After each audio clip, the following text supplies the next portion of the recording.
$560 a month times 15 beds, that's $8,400 a month in gross rents. 8,400. You subtract the $2,000 for my mortgage and then another 1,000 for utilities, and I was pocketing $5,400 a month on one house.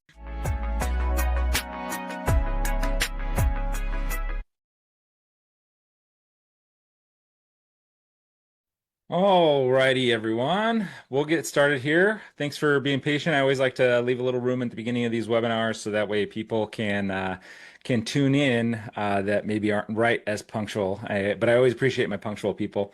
Like I said in the beginning, feel free to throw in the chat where you guys are coming from. I always like to see who's tuning in, where you guys are at. And I can always, if we have time at the end, I like to do my map demo, and I can do a demo that shows, there's some stats for your areas and stuff like that. But once again, I just want to say I appreciate everyone coming out. Sometimes I wonder if doing these, if everybody gets value from them. And I took probably one of my longest breaks from doing these from the two. I think I did 3 in June, if I remember correctly. I think I did 2 in June. We'll get started. I'm going to give you guys a quick background on what PadSplit is for those of you this is your first time hearing about it. And then I'll pass it over to Katrina in a little bit. For those of you who are tuned into the webinar today, you will get a copy of the recording. If you if you know someone who RSVP'd but didn't show up, we'll send them out a link to request the recording. But if you have to tune off a little early or something like that, feel free to do so because you will get a recording. But I appreciate everybody coming on, and feel free to throw questions in the chat as we go through here.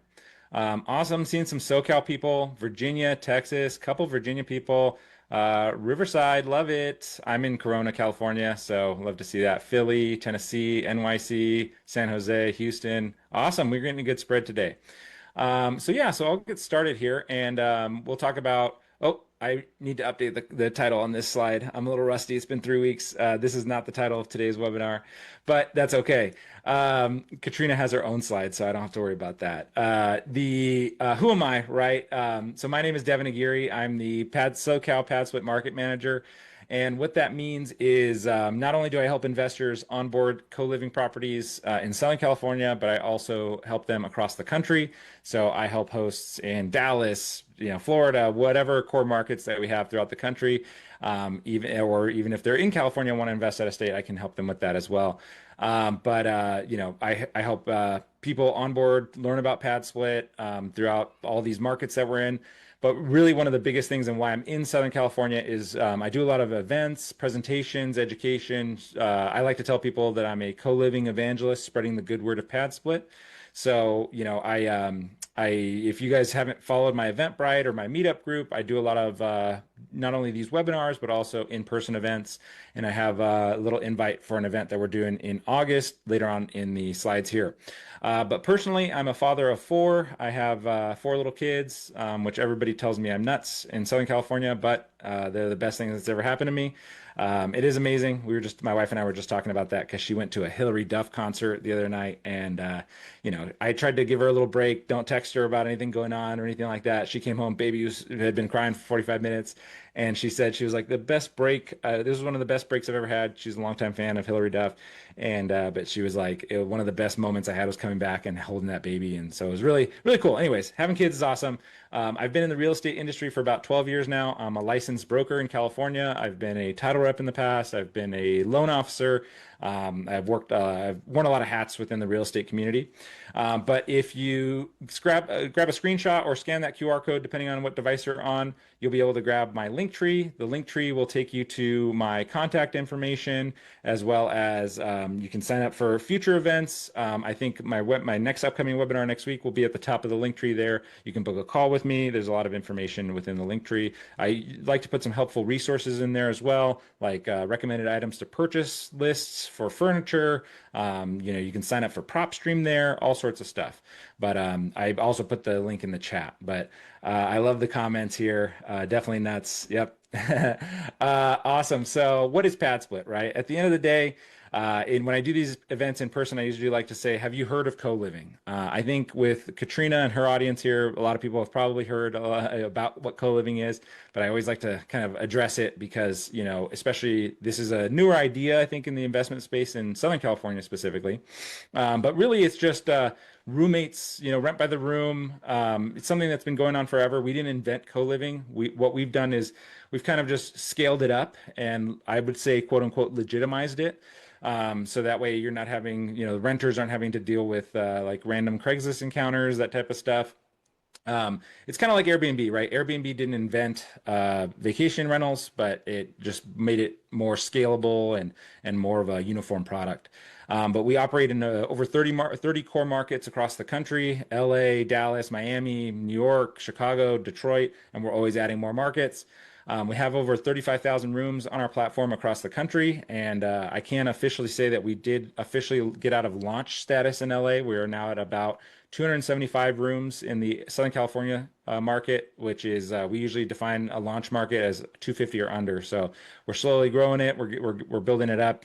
And then, you know, at the end of the day, what PadSplit is we're a two-sided marketplace that helps connect hosts with members, hosts being the owners, operators, managers of these properties, the members being the tenants who are looking to rent just a room in a property. And we'll talk a little bit more about what we actually do as part of that a little bit later in the presentation here. But I always like to present like why co-living, why PadSplit. Really, it's because we are a two-sided marketplace with renters and owners. I always like to address both problems that both parties are having, right? Problem number one for real estate investors is it's hard to make money in this market with high interest rates, low inventory, long-term rentals are not yielding the same way that they used to. You know, with short-term rentals getting saturated and so many regulations, you know, banning short-term rentals. I feel like it's once a month I hear a new city in Southern California specifically is banning short-term rentals. So there's a lot of, you know, changes going on in that space and people are coming looking for different options. I do know that Airbnb really recently shifted their fee structure. So if anybody has Airbnbs and you're upset about that, I'm definitely happy to talk to you about how PadSplit can potentially, you know, help you out of that situation. Flips are getting underwater. So many presentations I go to with fix and flippers in Southern California, they're talking about how the margins are getting tighter and tighter. And if they're not operating at, you know, tippy top smooth shape, they can tend to, you know, there's a real opportunity to lose money there.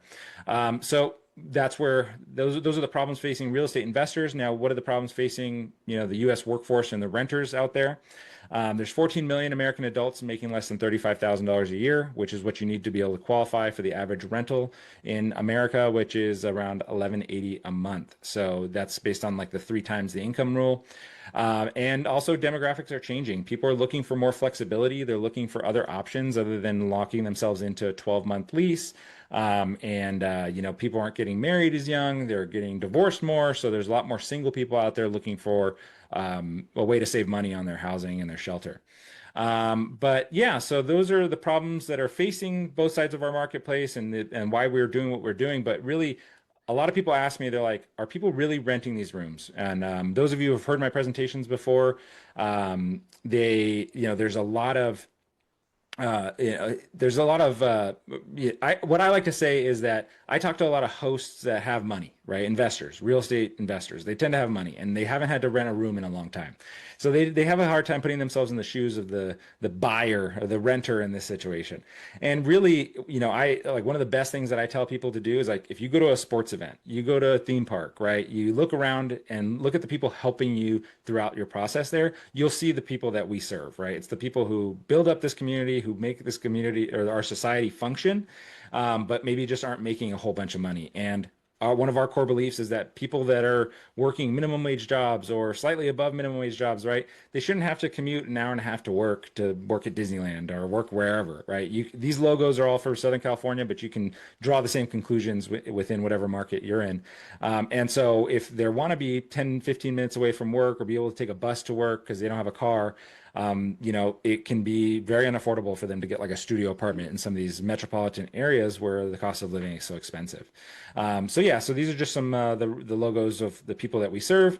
And that's where the opportunity lies, right? There's an underserved market with high demand, and there's a mismatch between the supply of units that these people can afford and the demand of people, or the amount of people who are wanting to rent some of these properties. And what we present ourselves as is a private solution to a public problem.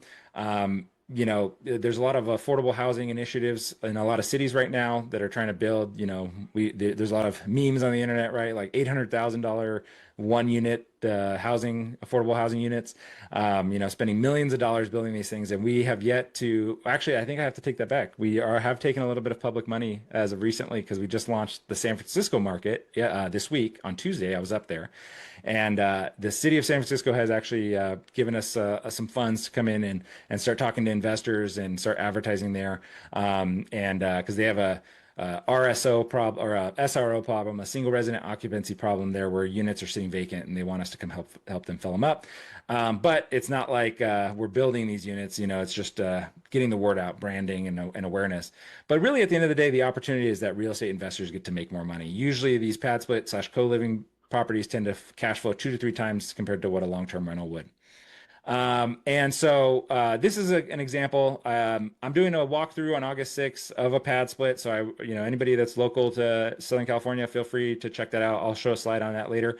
But a lot of times it's hard for people to conceptualize what we're doing and what our hosts are doing, right? What we're doing is we're helping single family investors get multifamily returns, and not by necessarily keeping the properties as is, right? Like you have a 4-bedroom house here on the left. A lot of people, we do have those properties on our platform, but usually what a lot of our hosts are doing is they're converting extra common spaces like living rooms, dens, bonus rooms into extra bedrooms by, putting walls up and a door, turning those into extra bedrooms in order to generate more revenue. And a lot of people say like, well, what are you going to do without a living room? Well, they don't necessarily need a living room, right? They're treating these rooms as like little apartments, and the living room is just it's square footage that doesn't generate revenue for you. And that's kind of the secret to the model. These hosts are not adding a second story. They're not adding on square footage onto the back of the house, right? They're usually working within the existing footprint to be able to add bedrooms to these properties. And a lot of people have probably seen this screen before, but the classic example I always like to say is like a 4-bedroom house, assuming it rents for $4,000 a month. If you're able to rent each room for $1,350 per month, that generates around $8,100 a month in gross revenue, over 2 times the amount of gross revenue compared to a long-term rental. Obviously, these are a little bit more Southern California-based numbers, but you can, like I said, draw the same conclusion in most of our other markets. So there's usually 2 problems an investor comes to me with. The first is, how do I cash flow in this market? And that first slide, that's how you do it, right? You buy a property, add rooms to it, now you're cash flowing. The second problem is vacancy. So in some markets, larger homes tend to sit a lot longer. They sit vacant for 6 months in between a turnover on a lease. And so that's where what pad split and co-living does is it helps significantly reduce that vacancy.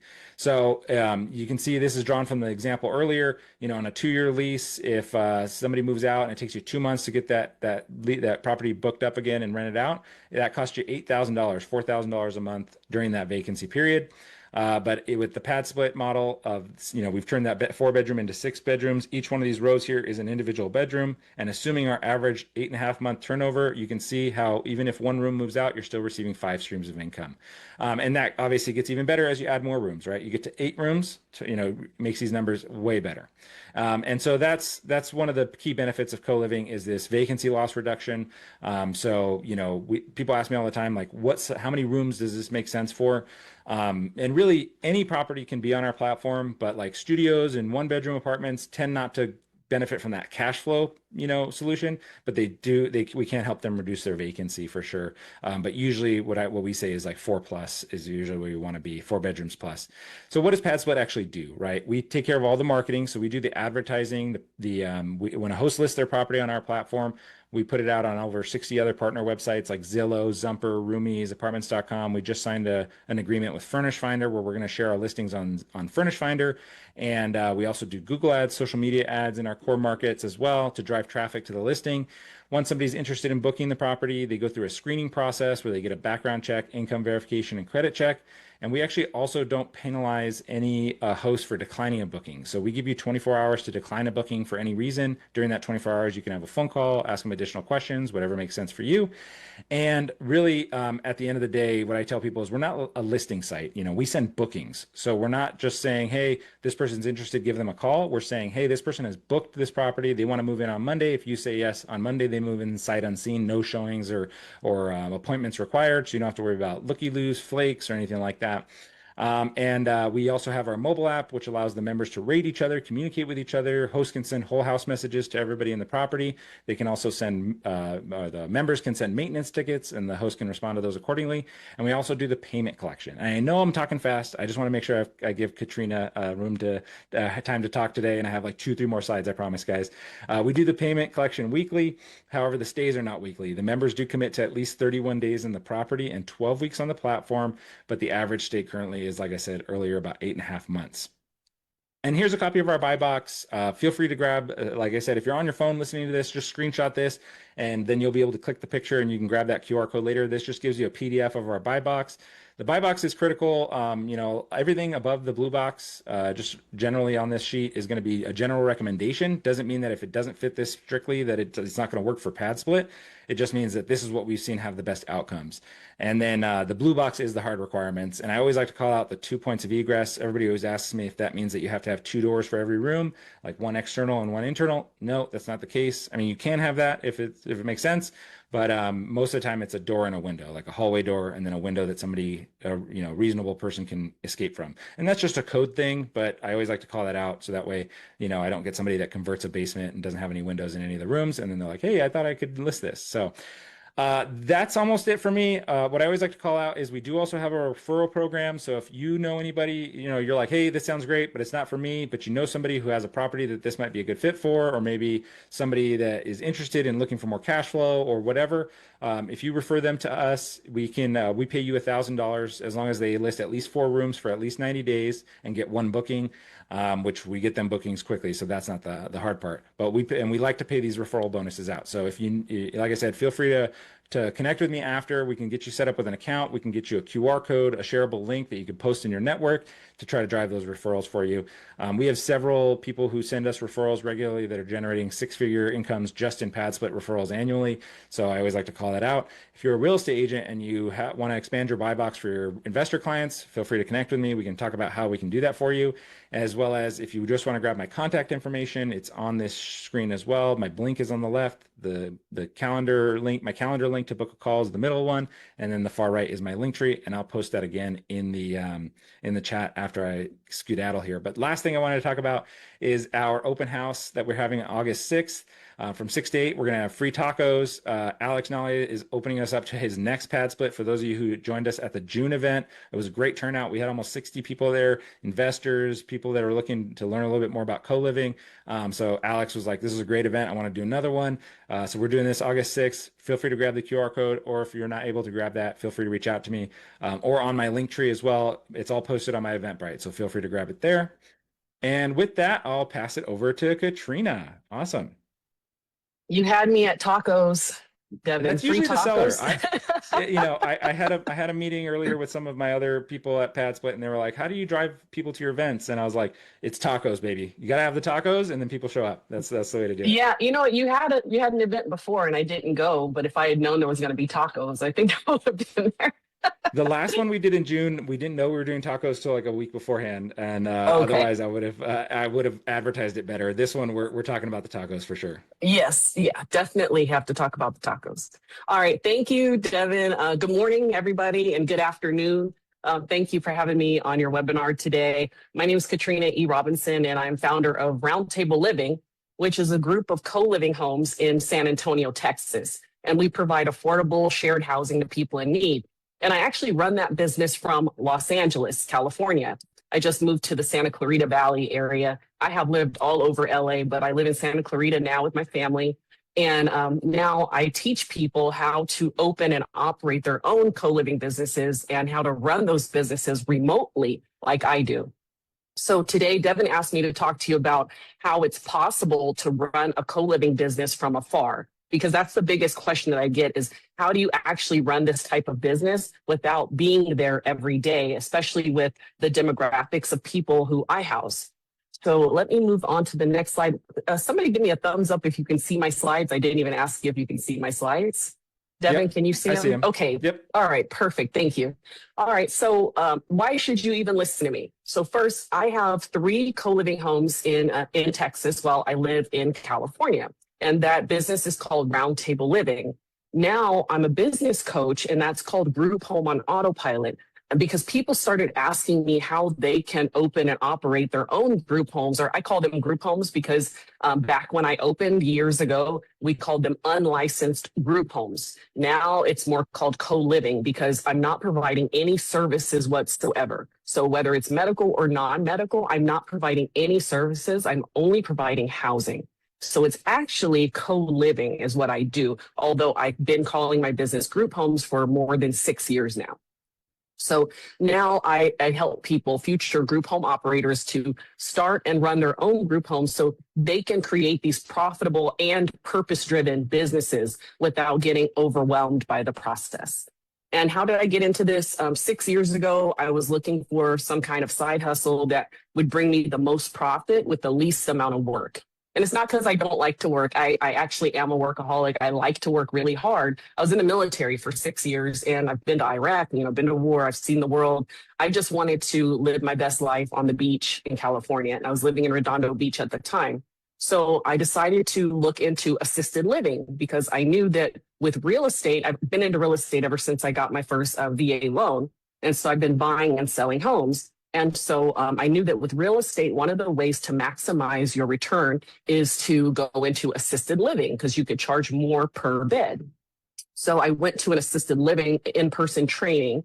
And back then, the training was pretty expensive and I learned a ton of information. But while I was there, I found out that I needed to become certified for my state so that I could be an assisted living provider. So I went through the certification process for both Texas and California, because I was stationed in Texas for a long time. I went to high school in Texas and I lived in California and I wasn't sure which state I was going to open in.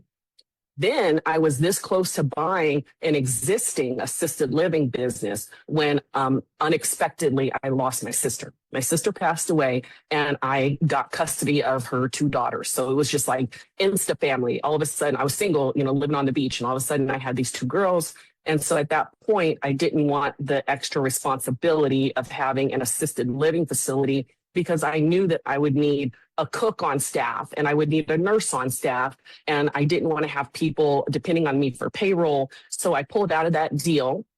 And when I pulled out of that deal, I was talking to some friends, and actually a friend who is on this call today, my friend Julianne, asked me, why don't you go into unlicensed group homes?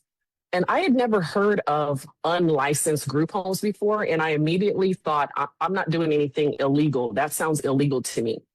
But once I did my research and I learned what it actually was, it is just independent living or co-living.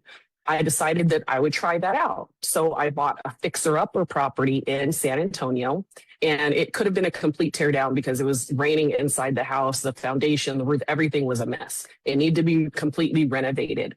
So, but it was huge. It was 5 bedrooms, 5 bath, and 3 of the rooms were double size. So I could fit 15 beds in this house. So I cashed out my retirement so that I could buy that house and renovate it. And when I told people that I was going to cash out my retirement to do this, they all said that I shouldn't do that. Like, never touch your retirement. Don't do that. You have a good government job, blah, blah, blah. So I stopped telling people what I was going to do. And I just went ahead and did it. I renovated the house. I opened up my first independent co-living home and I put the 15 beds in there. I priced it very low because I just was ignorant. I didn't know any better. So I priced it at $560 a month. But $560 a month times 15 beds, that's $8,400 a month in gross rents. $8,400. You subtract the $2,000 for my mortgage and then another $1,000 for utilities, and I was pocketing $5,400 a month on one house. So after that, I found newfound confidence. I was like, oh, this is what I'm going to do now for life. So I stacked up my money. I bought another house, stacked up my money, bought another house, and this is what I do. And then fast forward to last year, I actually ended up getting laid off from my good government job that everybody said you could never get fired from. I got laid off. And so thank God I had my 3 co-living homes that I could fall back on. So now I have those. And then I started coaching people on how they can also do this from afar. So that's my story. All right, next slide. So how can you possibly run a co-living home remotely? First, we have to remember that the goal is not to create a job for yourself. The goal is to run the homes without being physically present every day. I've seen other people who operate these group homes and they're there all the time. And I didn't want that kind of life. And I couldn't have that kind of life because the house was in Texas and I was in California. So I had to start off with systems. When I started all 3 of my group homes, I was a full-time government employee. I was a supervisor of supervisors for the FDA. So I did not want or need another job. What I wanted was a real estate portfolio that would give me maximum returns with the least amount of work. And if everything depends on you showing up in person, then you really don't have a business. You have a job. You've created a job for yourself. And I knew from the beginning that that's not what I wanted. So in my coaching program, Group Home on Autopilot, we coach you on systems so you have flexibility to live your life and not be burdened with the day-to-day operations. So I know Devin said he has 4 kids. Actually, Devin, I have you beat. I have 6. I have 6 kids between me and my husband. And so we are extremely busy. And then we also planted a church recently, so during COVID. So we're really busy with our church and then also with the children. So I definitely did not need another job. Just give me a couple of years, Katrina. You're still working on it. All right. Let me know when you reach 6. All right. I want you to think about your business as a simple flow. So there's lead, screen, and then move in, and then manage. So you start with the leads. Once you get the leads, you do a screening process. Now, I understand PadSplit does that for you. PadSplit, correct me if I'm wrong, Devin, PadSplit does the screening process, right? Yeah, so we do the screening and the advertising and everything like that, but we always let hosts know that they can layer on additional screening if they want. Okay. So I do second chance housing. So the people who I house, you probably would not meet PadSplit's requirements because they have all kinds of records. But we do, in my business, we do a thorough intake questionnaire and we run background checks just to see what we're dealing with. And then we get to the move-in stage. And this is the resident onboarding. So we get them loaded into our tenant management system. And I use RentRedi, which we're going to get to in a couple of slides. And then the manage phase, that includes collecting the rent automatically through the tenant management system. And I use RentRedi. And then we can also send notifications through that system. And the resident can send us chat messages also through RentRedi. And the residents can also submit maintenance requests through the same system. So every tool that I'm going to show you fits into one of these steps, the tools that I'm going to talk about in the next coming slides. And if you understand this flow, then remote management becomes so much easier. But this is the overall framework here. Okay, here are the tools. This is my tech stack. That's what I call this, my tech stack. And believe me, I'm not that techie. It sounds like I am, but I'm really not that techie. So it's pretty simple. And if you walk away from this webinar today with just these 5 tech tools, you could run your business remotely. You don't need 20 apps. You don't need complicated tech. These are all pretty simple. You just need the right tools and use them in the right way. So these are a few of my favorite things. I've had too much energy drink today. Anyway, JotForm. I use this as an embedded sheet on my website. So that way potential residents can apply for a bed online. And this is one of the most important pieces because before anybody calls you or before you schedule anything like a tour of the house or something like that, they need to go through this process because that way it protects your time and it improves the quality of the residents that you get. Because you shouldn't be talking to everybody. You only need to be talking to people who are qualified for your beds. And I say beds because I do shared rooms. Most of my rooms are shared. I do have some private now. And I understand Pad Split does private rooms, but I do a lot of shared rooms because I do second chance housing and housing for people who are on very low fixed incomes. Okay, Rent Ready. So the tenant management system that I use for rent payments, communication, lease signing, and maintenance requests is Rent Ready. And this is my control center. Okay, so like I said, the rent collection comes in here, maintenance request. I can talk to the people, they can talk to me and my operations manager. If you try to track all of this information manually, which a lot of people do, a lot of people have spreadsheets, things are going to fall through the cracks. So that's why I like to have a tenant management system, and I use Rent. And there's many others, by the way. There's other tenant management systems out there. I just like Rent Ready. And this is how I stay organized and consistent with everything. And there's even automated reminders in here too. So if somebody is due for their rent, you can send it to where there's always an email that goes out to them and a text message and a notification through the app that says their rent is due or that their rent is overdue. And then you can also set in there where fines are added, like for late rent payments or something like that, it's automatically added. So this is one of my favorite tools. All right, centralized business communication. So all communication should go through one number and not your personal phone. Some people do use their personal phone.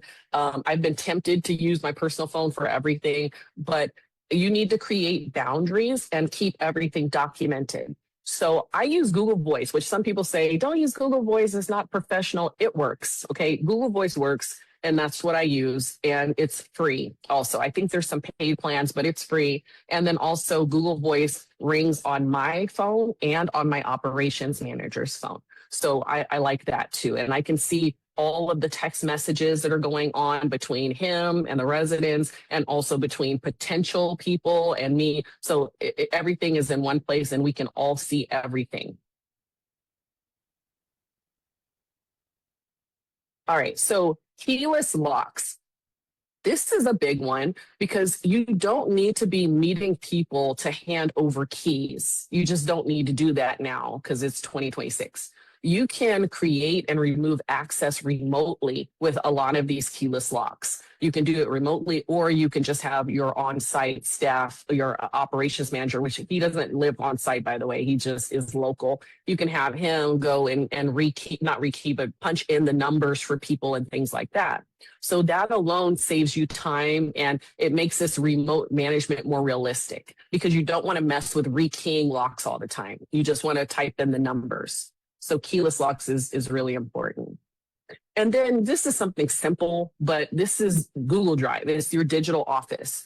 You need to keep everything in one place. So leases, forms, photos, like photos of people's ID or whatever, agreements, everything needs to be kept in one place. And if somebody asks for a document right now, you should be able to find it in seconds. So the Google Drive is just the easiest way to organize documents and also share access with my operations manager to everything. Speaking of operations manager, so that was all the tech tools.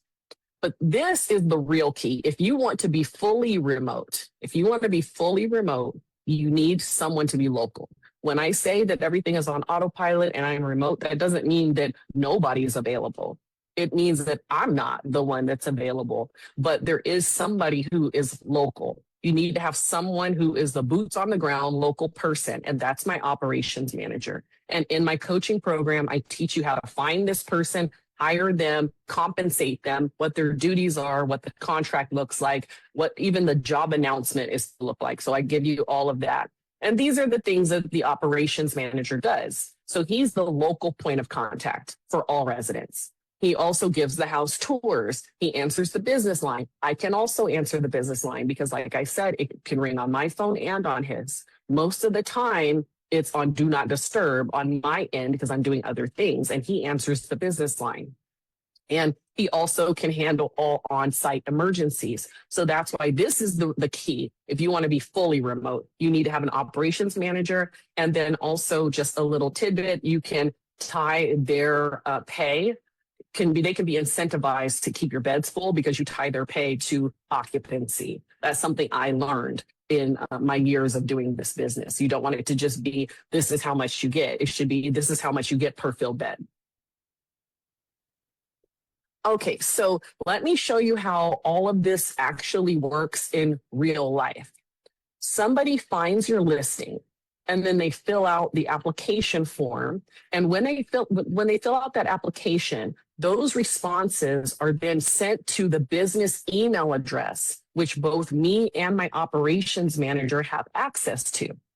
Then either me or my operations manager reviews and approves the application. Now, this is when we run the background check, if we choose to run the background check. And then the person who's applying visits the house. And if they were approved, after the background check, after we review the application, if they were approved to come and actually tour the house in person, then they can come and tour the house. And that tour is booked with the operations manager. And we use Calendly, which you don't have to use, but that's another tool. We use Calendly to book that appointment. And Calendly is up to date with the operations manager's availability. But you can use whatever booking tool is easiest for you. And then once the person tours the house and they decide they want to move in, then they sign a lease. And then you enter them into the tenant management system. I use RentRedi. So you enter them into the tenant management system so they can make their first payment. Then they move in. And after that, everything is managed through your system. So that's how this all works in real life. All right, so what goes wrong? This is where people get stuck, is they use too many tools and they end up using things that overlap or contradict each other. And I'm guilty of this too. I'm like, oh, I got this tool and I have this tool and I'm paying for subscriptions for both, but this one also does the same thing as this one. So that's where people get messed up, or they just don't have a system at all, or they do everything manually. And that's what makes remote management feel overwhelming. So it's not the business itself, the co-living business itself, it's the lack of a structure. That's what really throws people off. So it's really important that we document your structure, create the structure, and then document that structure, and then make sure that that is documented in a standard operating procedure, which I'm getting into coach mode now. That goes into the coaching program. So when everything is set up correctly, you have time, control, and consistency. And this is what actually allows you to step away from your business without feeling that fear and anxiety that everything is going to fall apart. That's how I felt when I first started the business. I had the 15 beds. I did not have an operations manager. And I was so scared. I was looking at the Ring cameras on my phone 24/7 because I was just so scared that something was going to happen. And I was hopping on a plane every 3 weeks because I was scared that something was going to happen. Once I got under contract to buy my second house, that's when I started interviewing people to help me. I started interviewing an operations manager. And then I documented all of my processes. I did a week of turnover with him to make sure that he understood the way I wanted my business to be run. So now I feel so much better. And now with the third house, everything is really on autopilot. So what I showed you today is the framework, but your exact system is going to depend on your house and your city and your setup and your preferences. And that's what we build in my coaching program, Group Home on Autopilot. We build your specific system because you don't need more tools. You need a system. You have to have the right tools, and you need to have a system in place with flow charts. Like, this is what happens then, and then this, and then this. And we come up with that in my coaching program.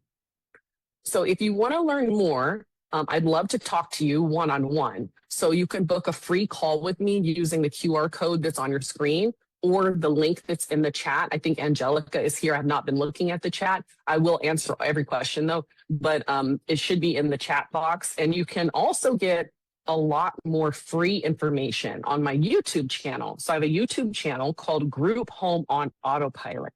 If you look up Group Home on Autopilot on YouTube, there's a ton of free information there. And that is actually the end of my presentation. So thank you for your time. And I'm going to get to the Q&A. Yeah, and thanks, Katrina, for presenting all that. And I will say, Katrina, why did I almost say Christina? It's Friday. Everybody calls me Christina. No, so I appreciate you coming on, and I will say, like, I'm super stoked for the Co-Living Business Conference if we're going to do it again next year. For those of you who didn't make it out to that, we had a conference in LA. Katrina invited me to be a speaker there, and it was a great turnout. And I will say, Katrina runs a professional shop. Like, she is on top of Thank you. everything, and it was really well run. And I'm sure I haven't participated in your coaching program, but I'm sure it's the same way. Thank you. It is. One thing I wanted to shout out too is I didn't know you were in the military, so thank you for your service. You never bring that up. That's awesome. And one of the biggest things that I noticed in your presentation is that like that's something I talk to hosts and investors about all the time within this community is, they ask me, well, like, do I need pad split to do this, right? And I am always honest and transparent, and you don't, right? Like really where pad split comes in handy is when people are looking to scale. Like I told somebody Yes. yesterday, they brought me a 3 or 4 bedroom house. I can't remember how big it was. And they said, like, should I do pad split with this? I think it was 3 bedrooms. And I said, 3 bedrooms? I mean, I would just probably rent it out by yourself because we charge a fee. There's other, like you start to lose the cash flow benefit at small room counts, and I especially with agree. our fee and covering utilities and stuff like that. So, I even in this scenario with what you do, right? Somebody in the chat was like, "Well, isn't this competition?" And I don't think so at all because the reason why, I mean, Katrina and I had a conversation early on when we met each other, and she was like, I was like, "Oh, well, why aren't you using pad split?" And one of her biggest things was like she said, her tenants would not pass our screening, right? And which is very admirable. No. It's an awesome thing that you're doing that, and I just wanted to give you a shout out for that as well. And the biggest thing is that I get a lot of people ask me, they're like, well, are we screening them enough, right? And I always like to just showcase like you're doing this without doing this, or you do screening, but you just are going into it with a different perspective than what our usual investors are doing, and you're doing it successfully. And the last thing I wanted to call out was like, really, that's the biggest thing at the end of the day where pad split comes in handy is making this not a job, right? Most investors are not looking to add another job. And whether you go like the group home route, like Katrina does, or whether you want to go the pad split route, you don't want to build yourself into a hole where you're managing more work than you were even before just to make a little Mhm. extra money, right? It's usually at the end of the day, what we're all never going to get back is time. And so it's whether or not that time is more valuable to you or, paying somebody to help you or do stuff like that. But awesome. Yeah, we can jump into questions. All I right. did, I did see somebody said, when is the next LA conference? Are we doing one, Mm. Katrina? Is that's happening? So the LA conference was my very first time doing it, and it turned out great. And I didn't come into it like I'm going to have this every year, but yes, I will be having another conference next year. I have not decided the date, so I need to hurry up and do that. Okay. Do you think you'll Yep. do it here, or do you think you'll do something out of state? It's either going to be here or in Texas. I liked having it here. It was nice, but it could be nice in Texas too. I don't know. Who knows? Eventually, maybe it'll be a traveling show, right? A tour. Right. Right. But Yeah, it was great. happy to come out to Texas if I merit an invite on the next one. Yes, Um, absolutely. Steve said, "Is minimum stay tied to a referral fee?" I think that's geared No. towards Am I you. understanding? So referral fee.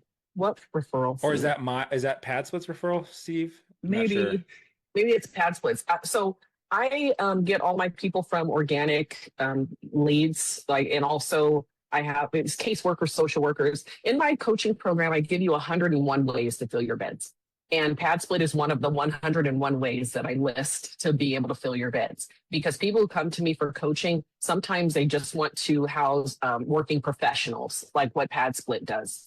And then sometimes they want to do what I do, which is more like second chance housing, or people who have developmental disabilities, but they can still take care of their own ADLs, which is activities of daily living. So as long as those people can still take care of their own activities of daily living, then they can live in a place that does not give any kind of service. So there are a lot of different demographics that we house. But as far as a referral fee, I only pay a fee if I get someone who comes from a placement agent that charges to give me someone. But usually I get people from caseworkers and social workers. And Steve did clarify, I think he was talking about the pad split referral fee. So Oh, okay. our referral fee is so it's for a host, right? If you refer us to a host, we pay you $1,000. So it's not tied to a minimum stay. They do have to have one booking though.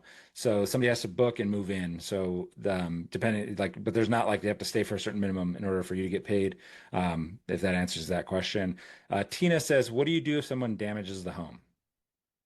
It's the same thing if someone damages the home when you're running this and you're not doing it remotely. So in my lease, we actually have a list of a section that's about damage. So if someone damages, they're going to have to pay for that.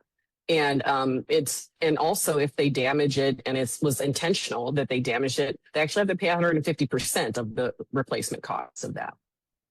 And it's very interesting because doing this business, you work with people who are a wide range of experience when it comes to their landlord experience, right? I've talked to some people that are like, "Hey, this person clogged the toilet. Do I need to call the plumber?" And like it comes down to what you said. Like, was it intentional? Are they flushing toys down the toilet or something, right? Right. Like in that case, yes, that could be technically, that could potentially be a tenant responsibility. But I always like to just call that out. Like major systems are usually the landlord's responsibility. If the HVAC goes out because it wasn't maintained properly, like you can't bill the tenants for that. But if they do something intentionally, yes, then you can go after them. Ty asks, how do you handle notice to vacate or evictions? Okay, so because I use lease agreements, and this is I would go on a tangent if I get into the difference between the lease and the licensee and the membership and all that. But because I use a lease agreement now for all of my I call them residents, although they are legally tenants. I call them residents so that it's kind of ingrained in their heads that I can put them out if they break some of the rules. So anyhow, what was the question? I forgot it already. How do you handle notice to How do I vacate or handle? eviction? Okay, so it depends. That depends on your state because they're a tenant. They're a tenant in Texas. I have to give them a 3-day notice to pay or vacate if they didn't pay. So I give them a 3-day notice to pay or vacate. If they don't pay during those 3 days, then I file eviction. And when I file it, what I love about Texas versus California is that when I file that eviction, they're going to be out within a month. Whereas in California, it might take a few months because in Texas, especially in San Antonio, things move very fast. So as soon as I file for eviction, we get a court date like immediately and it's like the next week and then they're out. The sheriff or the constable's coming over to issue them a notice that they have to leave. Yeah, I mean that's like people ask me all the time. They're like, "How should should I do this in California?" And to be honest, like if this is your first rental property and this is your first time being a landlord and you're trying to do pad split, I probably wouldn't try California, right? Like California requires some nuance, or if you are, work with an experienced property manager who knows what they're doing, because really at the end of the day, because there are so much the laws here are very tenant friendly. What I tell people is like you just don't want to get to that point, right? Like there's different ways you can massage it. You can talk to them. Sometimes be just communicating with them more so rather than just jumping straight to an eviction will help you have a better outcome. Like I have hosts in LA, the city of LA, who don't have a problem with it, and then I have other hosts that are just operating on a scale that they're like, I just have an attorney on retainer and they just deal with it. Right. Right. So, and unfortunately, I will say, like, not to get political, but some of the tenant-friendly laws here we have in California have made it to where, like, mom and pop operators tend to struggle more so than some of the larger landlords. Like, I'm working with an operator right now. He operates 3,000 co-living rooms in LA, and he's just Wow. like, yeah, it's just you just underwrite it. It's part of the business. You just have to kick people out, right? Versus Yeah. somebody who this is their first property. They have 6 rooms, and they're going to get stressed if one person goes through an eviction. Like that's where I would tell them, like, probably try out of state where, you don't have to stress out about Yeah. that as much. hmm And then Angelique says, did you say because of the type of people you house that you don't do background checks? So when I do background checks, first I do background checks. But when I first started, I did not. I did not do background checks. All I did was ask them. I have an intake questionnaire and it asks a lot of questions like about behavioral history and their medical history and things like that. So I asked a ton of questions to see if they're able to live in the house without getting any help with their activities of daily living. And then once I hired an operations manager, now the one type of person I would not house is a registered sex offender. And that's because all 3 of my homes are near schools. And I just didn't want my houses to pop up on the Citizens app and the neighborhood to be upset and all that kind of stuff. So anyway, now once I hired an operations manager, he has property management experience and he already had a subscription service for background checks. So he does run background checks on every person who we house. So he runs the background check. The thing is, we don't hold it against them. We don't hold it. So if we see that somebody has felony convictions on their record, we actually still house those people because this is just my own personal mission is that I do second chance housing. So if somebody has a felony conviction and they're not able to get housing somewhere else because they have this felony conviction, so they can't get their own apartment or whatever, then I will house those people. I just don't house registered sex offenders. I will say like that. From how many landlords and hosts and everybody I talk to, like I can imagine how hard it is for those people with felony convictions to be able to find housing. So They that's can't awesome that find you're it. doing that. Yeah. Mhm. Somebody said, can I repeat the day and time for the next meetup? So the next webinar I'm doing is next Friday, same time, same place. The next in-person meetup I'm doing is August 6th. I'm technically doing one on Tuesday. If you guys go on Facebook and look up the 818 Creative Collective, I'm presenting at their event. That is not my event. I'll add it to the meetup and the Eventbrite later today. Hopefully, I'm waiting on some marketing materials from them. But you know, one of my events that I'm helping host is going to be the August 6th, and I'll put my link tree in the chat. Once again, you can sign up there to register for that event. Please RSVP, by the way, if you plan on coming, so that way we know how many tacos to get. Last time I didn't get any tacos, which is okay. The tacos did run out, which I've never seen happen. I think we just weren't expecting the turnout that we did. Somebody said, how do you find the local handyman and or repair people, especially the smart lock experts? How do we find the handy people? Like, I guess Like from my handyman? interpretation of that question, it's like if you're doing this from out of state, how do you find like trusted vendors? Yeah, that's a great question. Great question. So if you're completely out of state like I am, you have to build up your list of connections. So when I was there, like when I was flying out there every 3 weeks, that's when I was making those connections. I was making connections with my go-to handyman, plumber, this and that. And I actually have a spreadsheet on Google. It's like a Google form and it's got or Google Sheet, and it has all of my go-to people on there. Now, if you have an operations manager, which you should have if you are out of state, you need to have someone who's local. That person is responsible for finding those people, those service providers. And then somebody asked the pad split fee. So our fees are we take the first 10 days of rent collected for any new member we source into the property, and then 8% after that. And you can also get the booking. So the first fee, the 10 days, that's the booking fee. And then the other fee is the platform fee. The booking fee can be waived if you find your own member, and happy to have a discussion about that and like explain that a little bit more after, Steve, if you want. Pam, what does it cost the tenant? So we don't charge the tenant anything. I mean, technically they're the ones bringing money to the equation, so they're paying the fee also, but it's presented as a host fee. And then Jeremy, I know your name now. Is there going to be a replay? My partner wasn't able to make the Zoom. Yes, so there will be a replay we will send out to everybody that was on it. You can either forward that to them, or if they want, they can reach out based on the email that they get to request a copy. Sandeep, on PadSplit, how do you accommodate someone who would be interested in long-term rental? So I think that's kind of sometimes, and pardon if I'm, misunderstanding your question or misinterpreting. A lot of people think that we're only doing short-term or midterm, right? But we have many hosts that have stayed in pad splits for years, so that is a potential. One thing you can do is during that screening process, you can ask them how long they plan on staying. But really, like at the end of the day, tenure is where you make your money on pad split. So, if it's really about providing a good experience and trying to get them to stay. Some people, us being an online marketplace and just connecting the two parties, like we don't operate these properties, we don't do physical property management. So sometimes what happens is some people will run really bad operations and they have high turnover, and it shows very clearly in like the market decides, right? So we usually tell people like, you don't have to do this, have the same hospitality as like an Airbnb necessarily, but you want to provide a comfortable experience so that they want to stay. But yeah, so we don't facilitate security deposits, first and last month's rent, things like that. You can charge a move-in fee. That's a non-refundable upfront fee, but they commit to 12 weeks on pad split, and they can stay as long as they want after that. And you can chat with them about that in that initial period. Kevin asks, what income sources do people have to pay rent? So on our platform, we do income verification, and we allow them to go up to 50% of what their income is to book a room. So if a room is $200 a week, they have to make at least $400 a month to be able to even see that room and book it. But Katrina, I don't know if you want to talk about your income qualifications. Okay, so most of the people who I house are on SSI or SSDI. So they have guaranteed money from the government. And I don't require them to make twice as much or 3 times as much as the rent. I just need to know that they can cover the rent and also have enough money for food, because we don't provide food, and also for transportation. Because I'll get people who they find themselves in this position where they need to have this really low price bed in a shared room because they're unable to manage their money.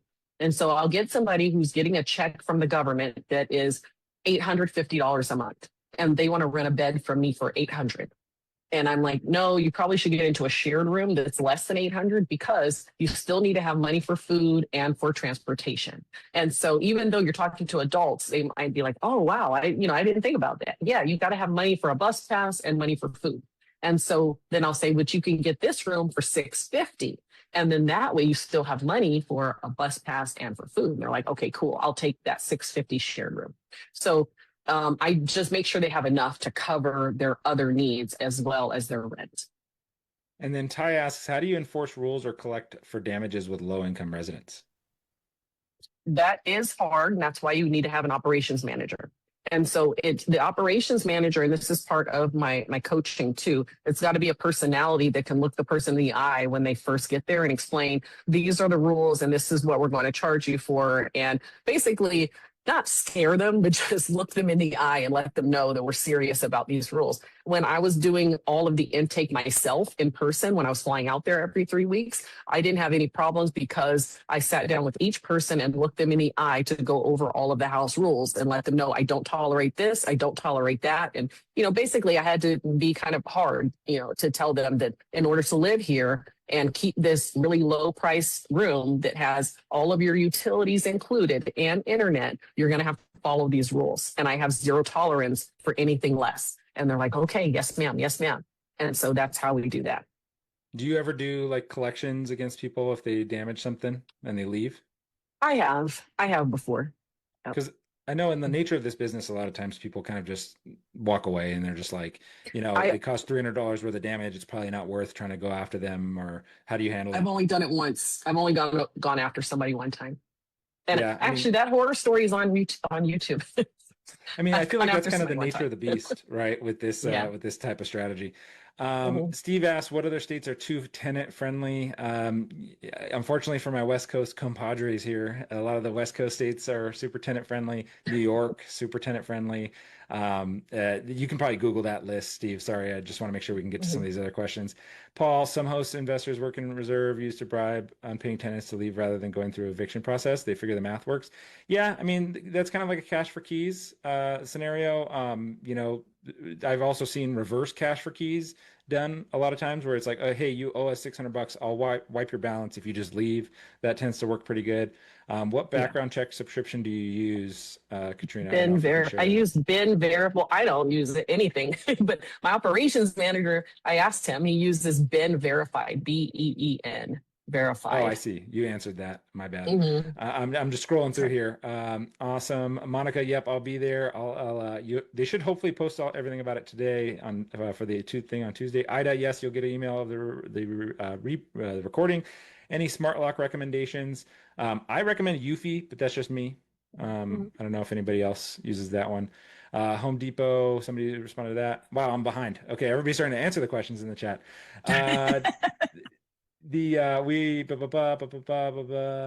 Awesome. So I think so one last one. Let's see, Ty. So you must counsel prospective residents on managing money. How much time required for that? So it's not really counts. When I first started doing intake with people, it was only while I was there for that week. That's when everybody could move in. And when you sit down and you're doing like an intake with the person, you're looking them in the eye and going over the lease and going over the rules with them. It's not an ongoing counseling thing. So I'm talking like 10 minutes. It's not much. But now I have an operations manager who's local. So he makes sure that they understand. We ask for proof of income. Okay. So when we get the proof of income and they're trying to apply for a room that costs this much and they make exactly that much, then we're going to let them know this is not a good fit for you. You need to be in this room. So as far as like counseling prospective residents on managing their money, it's not an ongoing thing at all. It's just you don't make enough for this room and also to have your transportation and food. That's it. It's not an ongoing counseling thing. And there's no services provided. I always stress that there's no services provided because if services are provided, whether medical or non-medical, there are certifications and licenses that are required. We don't have any of that. It's housing only. Well, and I think you mentioned earlier too that a lot of times where you're getting these people is they have a caseworker. So that's probably more in Yes. their world of what they're responsible for is all that counseling and getting them into financial education, that type of stuff. Right. Somebody Herman said, "Do you put internet in every room?" I would The whole anticipate no. house. Usually it's like Wi-Fi, right? Like It's Wi-Fi. The whole house has Wi-Fi. Yeah. The yeah, whole so it's house has usually not internet. hardwired into each room. I No. actually I walked a single resident occupancy building in San Francisco. It's 100 rooms when I was there, and they actually have each room wired for their own box, their own utilities box, and internet. I was shocked. It was What? impressive. Yeah, because they don't want to get involved in the utilities, so and I mean it's done a So little each rough. person is going to pay their own utility bill? Yep, I saw Wow. the meter bank and it was impressive. I was like, wow, Wow. this is crazy. Yeah. And somebody, I think that we'll wrap it up with Ty's last question. How long is your average stay? Oh, so I don't know the average, but I have a guy who's been with me for 5 years and on a month to month, he's on a month to month contract and he's been with me for 5 years. And then I have people who they usually stay about 6 months to a year, about 6 months to a year. Awesome. And then Mm. this one's an easy one, so I'll do this one. Civi, I think it says, does Pad Split help to keep the rooms occupied at all times, or do hosts have to do some of their own marketing? You can do your own marketing, but that's kind of what we do best is advertising and filling these rooms. So if you have a turnover, you just do a couple tasks to let us know that the property is ready to be filled again, and then we immediately start marketing it again. We spend about $2 million a month on marketing for our available rooms across all of our markets. So we usually are able to get them filled up pretty fast. We had so far, like in LA, especially, like we had a host in Carson that listed a property, 3 rooms, all 3 rooms were filled within 24 hours. That's kind of the speed, just because we don't have very much inventory here. So there's so many people looking for rooms. I had a host go live on Saturday. He's out in, it's like at the edge of Paris. It's technically Romo land, I would say, maybe Paris, Romo land. And he had 6 rooms. He filled 4 of them by yesterday. So pretty fast, less than a week. But awesome. We'll wrap it up. If anybody has any other questions for Katrina and I, we did throw our contact information in the chat. I will throw my link tree in there one last time.